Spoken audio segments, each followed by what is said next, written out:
Et bonjour et bienvenue dans cette nouvelle vidéo où je vais vous montrer comment sécuriser votre NAS sous OpenMediaVault. En effet, après la série de tutos sur comment monter son propre NAS avec un PC, je pensais qu'il était bon de voir un volet sur la sécurité et comment le sécuriser quand même un minimum. Nous allons donc voir comment renforcer sa sécurité en interne et en externe et ainsi voir quelques conseils de bon sens. Même si du côté de l'usage domestique c'est quand même plus rare, il ne faut pas oublier que l'on peut être aussi l'attaque justement de hackers qui souhaiteraient soit rentrer dans le NAS, soit le crypter, soit y mettre un virus, etc. Donc on va voir comment éviter le plus possible d'être la cible justement de ces attaques.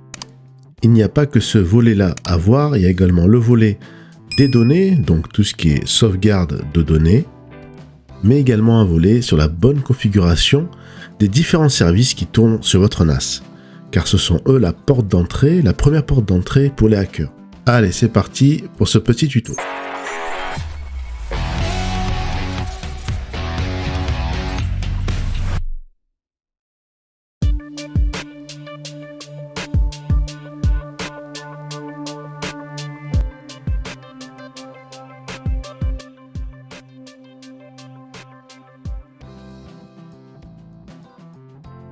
Pour commencer, quelques petits conseils de bon sens.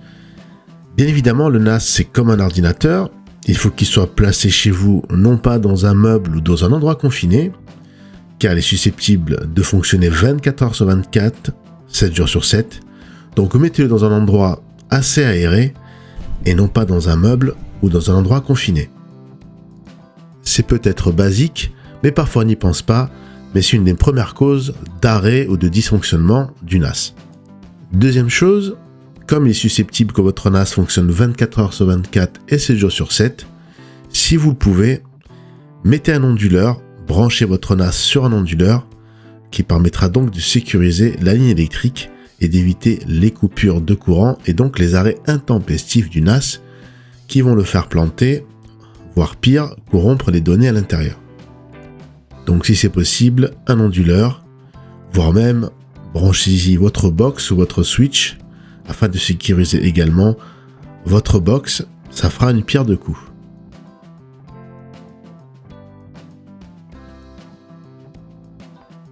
Un conseil indispensable, c'est de sécuriser votre compte utilisateur qui a accès au NAS.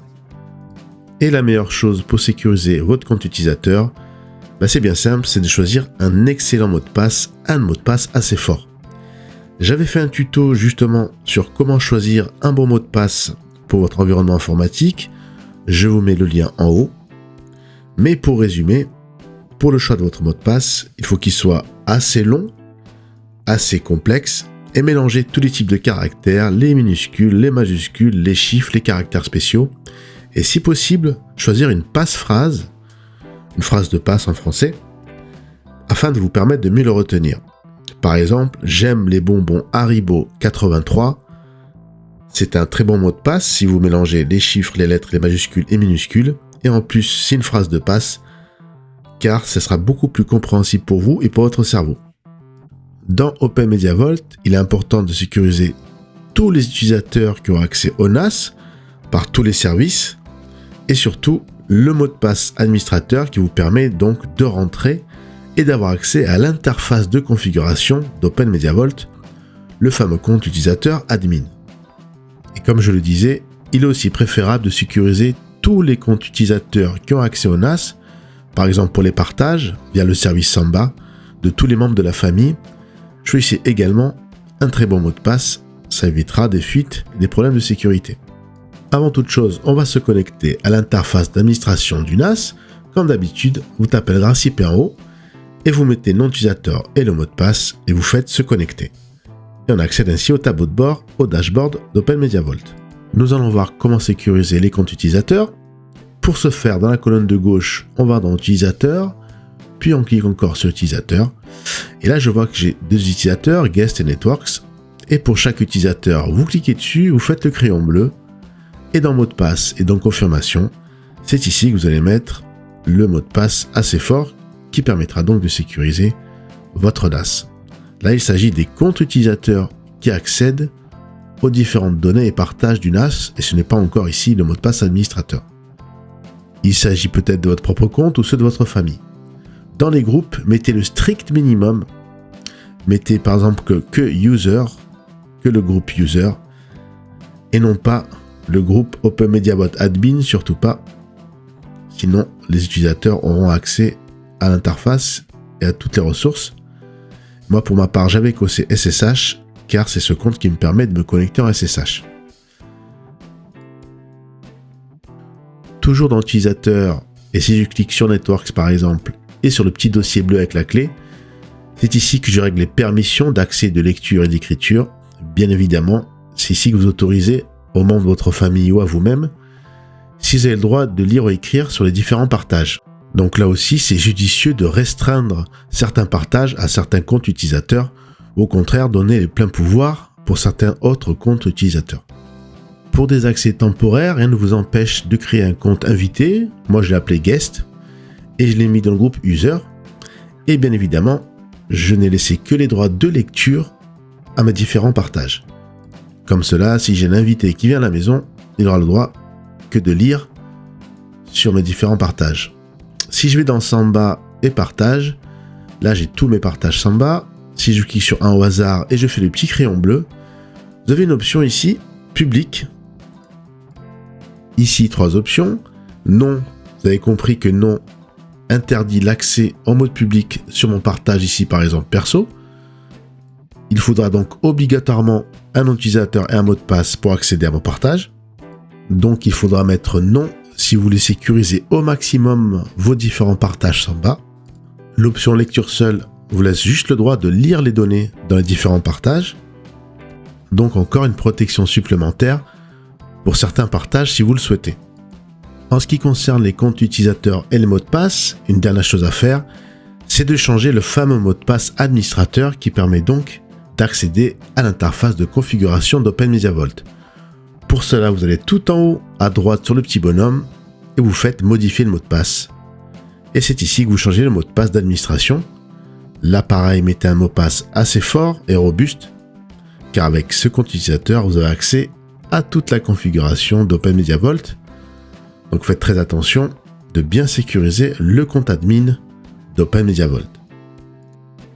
Ce volet sur les comptes utilisateurs et le mot de passe est très important, mais en résumé, il est très important de choisir un mot de passe assez robuste avec un mot de passe assez long et qui mélange tous les types de caractères, minuscules, majuscules, chiffres et caractères spéciaux, d'utiliser une passe-phrase afin de mieux retenir le mot de passe, et ça sera en plus beaucoup plus long, et enfin si vous pouvez, changer régulièrement le mot de passe à votre niveau, je dirais tous les ans ou tous les 6 mois, et si possible un mot de passe différent pour chaque service, un mot de passe différent pour le compte admin, un mot de passe différent pour l'utilisateur qui accède au partage, etc., etc.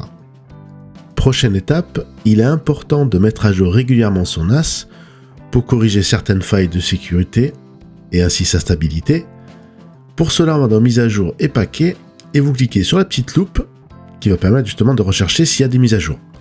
Moi de mon côté, je n'en ai pas car mon NAS est à jour, mais si tel est le cas, vous cliquez sur le package, vous faites la petite flèche et cela installe les dernières mises à jour pour votre NAS. Dans les paramètres, vous pouvez choisir les sources de mise à jour, mais je vous conseille de le laisser par défaut.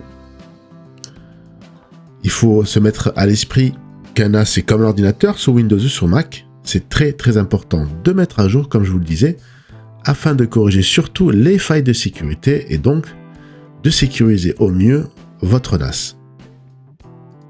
Dans Interface utilisateur, il est important de changer le port, ici par défaut 80, c'est le port qui est utilisé pour se connecter à l'interface d'administration d'OpenMediaVault quand vous tapez votre adresse IP.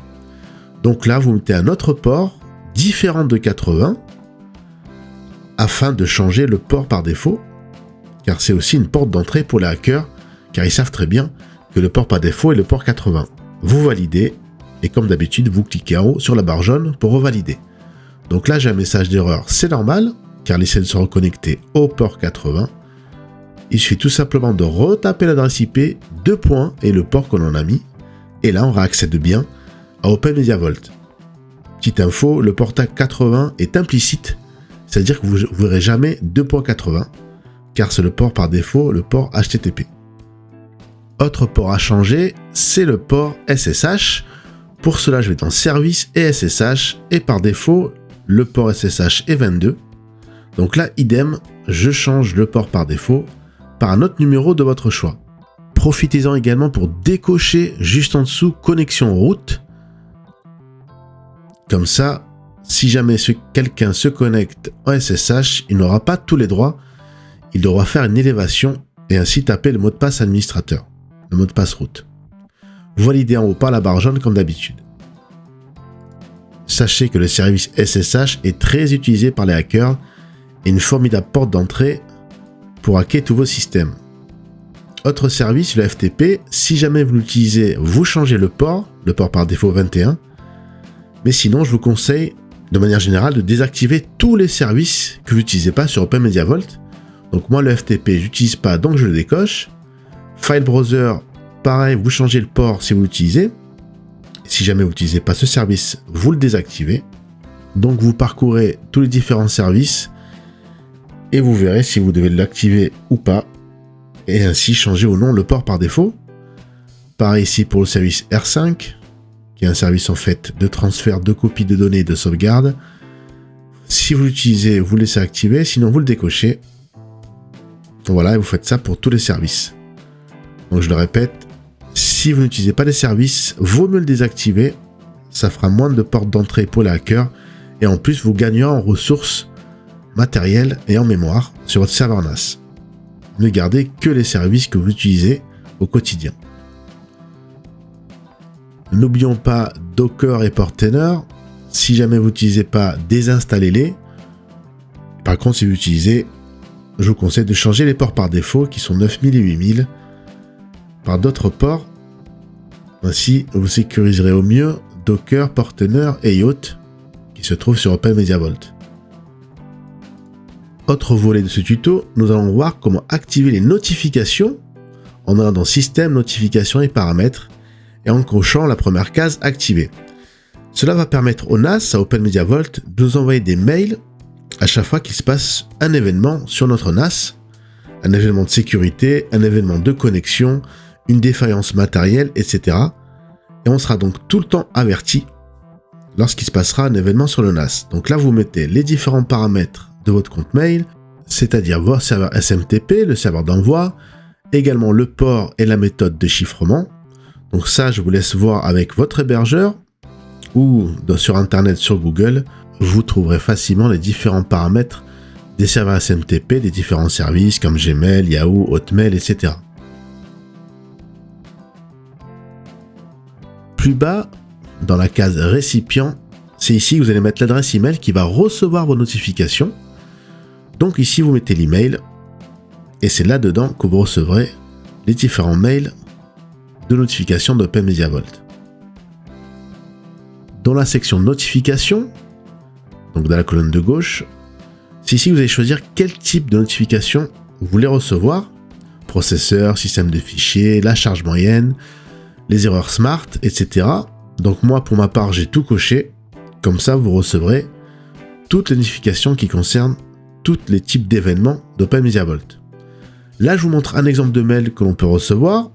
Donc je l'ai reçu il n'y a pas longtemps. Et ici, on m'indique qu'il y a des mises à jour et donc qu'il est possible de se rendre dans Système et mise à jour et de procéder aux mises à jour du NAS. Donc voilà un exemple de mail que l'on peut recevoir de la part d'OpenMediaVault. Ici, il y a notre type de mail, par contre qui m'indique qu'un utilisateur s'est logué sur mon NAS via un navigateur. Donc c'était bien moi, et ça nous indique la date et l'heure, etc. Donc notification au niveau des mises à jour, mais également notification au niveau de la sécurité pour savoir qui s'est logué sur votre NAS. Donc c'est très intéressant d'activer les notifications. En allant dans Système et Plugins, on va installer un antivirus, OpenMediaVault Clamav. Vous cliquez dessus et vous faites la flèche bleue en haut qui va permettre d'installer ClamAV antivirus, qui va permettre de scanner tous les fichiers qui se trouvent sur le NAS en temps réel ou alors en tâches planifiées. Donc c'est intéressant justement d'avoir l'antivirus qui tourne en temps réel, comme sur un ordinateur Windows par exemple. Et ainsi, vous aurez une protection supplémentaire. Dans Services et antivirus, vous avez accès aux différents paramètres de votre antivirus. Donc ici, la première case pour l'activer. Donc vous cliquez sur activer. Et en dessous, vous avez différents paramètres. Je vous conseille de laisser par défaut les paramètres. Et si jamais vous choisissez l'option quarantaine lorsqu'il trouvera un virus, il est important de lui spécifier donc un partage. Donc ici, j'ai mes différents partages qui me servent à la maison. Donc je vais créer un dossier quarantaine. Donc pour cela, il faut que je me rende dans stockage et dossier partagé. Vous faites le petit plus. Et là, il faudra créer un dossier quarantaine afin de le spécifier dans les paramètres d'antivirus si jamais vous choisissez bien sûr l'option quarantaine. Donc comme je vous disais, je laisse les options par défaut et je ferai en bas enregistrer et je valide comme d'habitude en haut sur la barre jaune pour activer l'antivirus. On peut également spécifier quel partage il pourra scanner ou non. Et cela se passe toujours dans le menu antivirus, dans Analyse à l'accès. Et si vous faites le petit plus et activer, vous pouvez choisir quel type de partage l'antivirus pourra scanner. Soit vous mettez que des dossiers en particulier, soit le dossier route, pour qu'il puisse scanner l'entièreté de votre système. Moi, dans l'exemple ici, je vais mettre mon dossier partage perso, je fais enregistrer, je fais encore plus, et je vais mettre mon dossier également pro, que j'active et que j'enregistre. Bien évidemment, la validation toujours en haut dans la barre jaune, et ainsi l'antivirus pourra donc accéder à mes deux partages et ainsi les scanner. Donc libre à vous de choisir seulement que certains partages ou alors l'entièreté du système, c'est à vous de voir. Dans la partie scan planifié, on va dire l'antivirus de créer une tâche planifiée afin qu'il scanne de manière régulière mes différents partages. Donc en parallèle du scan antivirus en temps réel, comme l'antivirus sur Windows, pareil, il va exercer une tâche qui va nous permettre de rescanner l'entièreté de nos données ou enfin des partages que l'on aura choisis.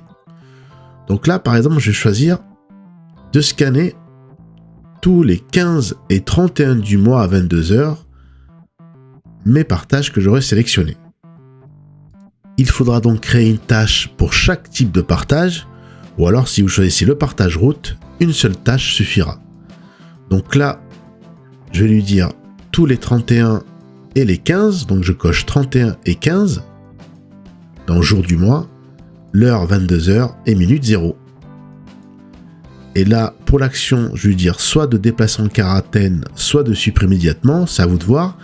Si auparavant vous avez spécifié un dossier en quarantaine, vous choisissez l'option déplacer en quarantaine. Et aussi, je vais cocher la dernière case, envoyer un email. Comme ça, lorsqu'il trouvera un virus, je serai notifié.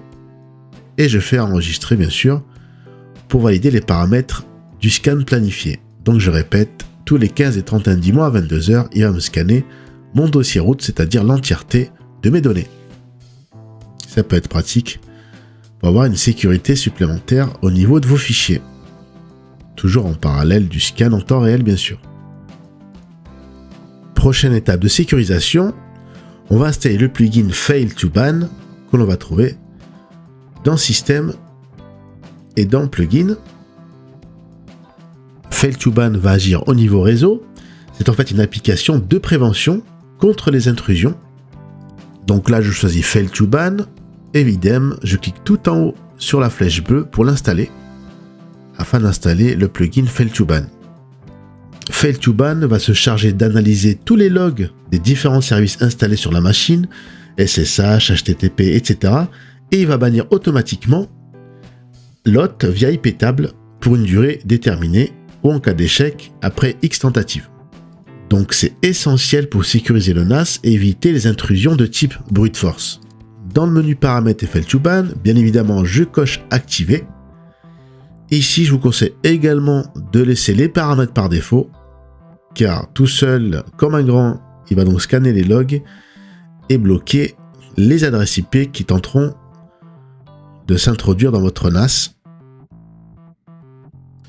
Je vous conseille juste de changer la destination de l'email à la place de route@localhost, de mettre l'email qui recevra les notifications. Je vous conseille de mettre le même email que vous avez mis tout à l'heure pour le service notification.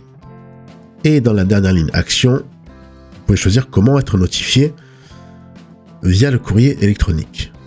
Vous validez, vous faites oui. Et toujours pareil, dans la barre jaune, on valide le service. Dans Prison, vous avez les différents services qui va surveiller.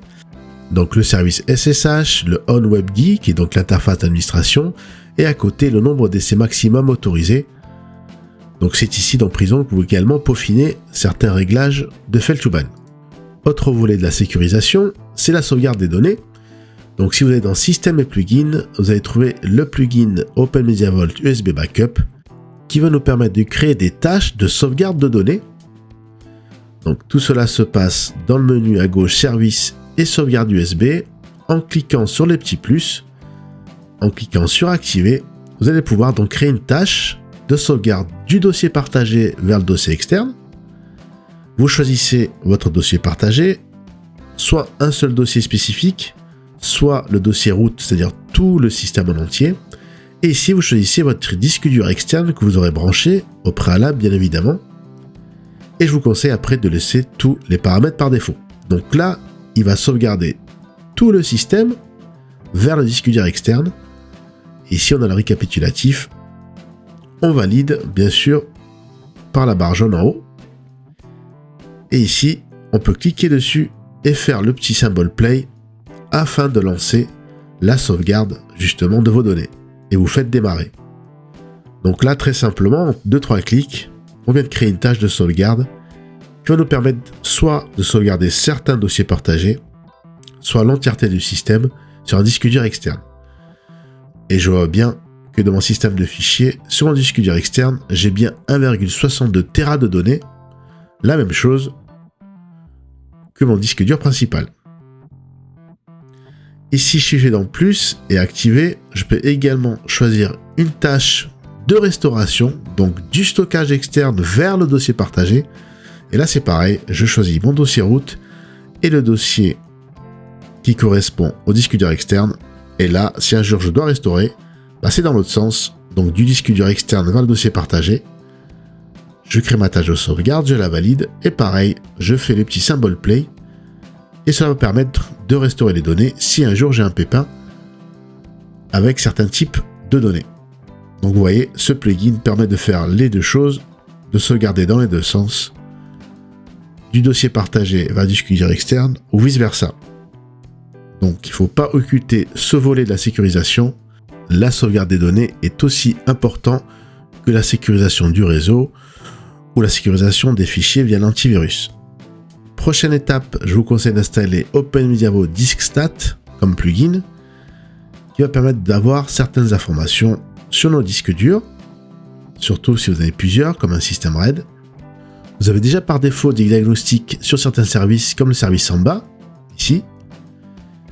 Mais ce qui nous intéresse nous, c'est dans Statistiques, c'est d'avoir ici différentes statistiques sur les opérations d'entrée-sortie au niveau des disques durs de données, du disque dur système, également sur l'usage que l'on fait au niveau des disques. Et ça, ces paramètres avancés, on peut l'avoir grâce au plugin donc DiskStat que l'on vient d'installer. Vous avez également d'autres statistiques au niveau processeur, au niveau de la charge moyenne, etc.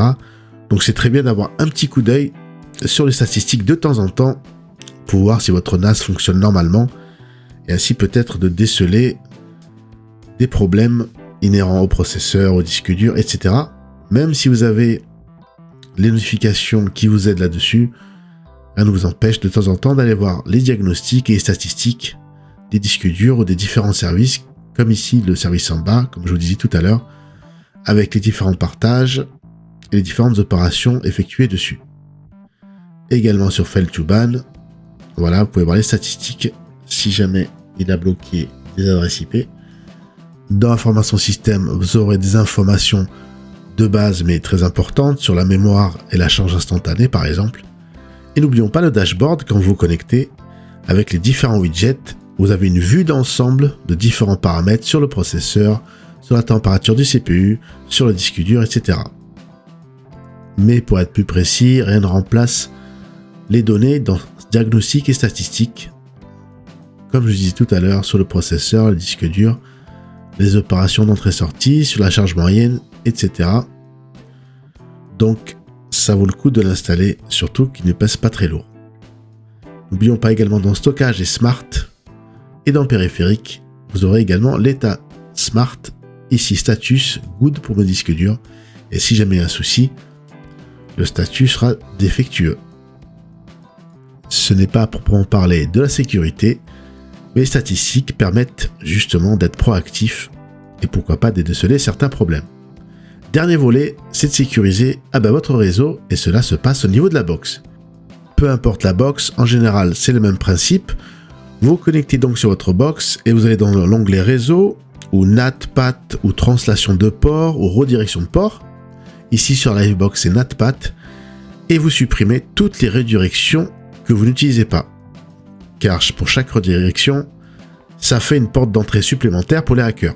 Donc là par exemple, je vois que j'utilise plus la règle F-Browser, je clique sur la corbeille et je la supprime. Donc ne laissez que les ports que vous utilisez. Dans DMZ, très important, veillez à ce qu'il n'y ait aucun équipement sur DMZ. Et enfin dans Pare-Feu, utilisez au minimum le niveau de sécurité qui est recommandé par votre fournisseur d'accès, donc ici moyen pour la Livebox. Car ne vous aventurez pas à faire des petits réglages sur le pare-feu, surtout si vous mettez faible, car vous serez exposé de plus en plus aux attaques, donc laissez bien au moins les paramètres recommandés par votre box. Voilà, ce petit tuto est terminé. On a vu comment améliorer la sécurité de votre NAS sous OpenMediaVault. Bien évidemment, ce tuto est largement perfectible, mais je voulais vous montrer au moins les bases pour sécuriser au mieux votre NAS. Pour résumer, on a vu ce qui était important, c'est de choisir en règle générale un très bon mot de passe pour les différents services, que ce soit pour l'accès au partage ou pour l'accès à l'interface d'administration d'OpenMediaVault. De désactiver les services que vous n'utilisez pas, par exemple le service FTP, et de changer les ports par défaut des services que vous utilisez, surtout l'interface d'administration avec le port 80 et le port SSH. D'améliorer la sécurité en installant l'antivirus afin de scanner nos données, d'installer l'excellente application Fail2Ban afin de bannir les adresses IP qui tenteraient de s'introduire dans le NAS, d'activer les notifications afin d'être averti de n'importe quel événement qui se passe sur notre NAS, de sécuriser votre réseau via votre box en supprimant toutes les règles de port qui s'avèrent inutiles sur votre réseau, et enfin de faire une sauvegarde de vos données, une sauvegarde régulière sur un disque dur externe par exemple, si jamais un jour vous avez un pépin, de pouvoir restaurer les données, car ce qui est le plus important sur un NAS, on l'oublie, ce sont les données et non pas le NAS.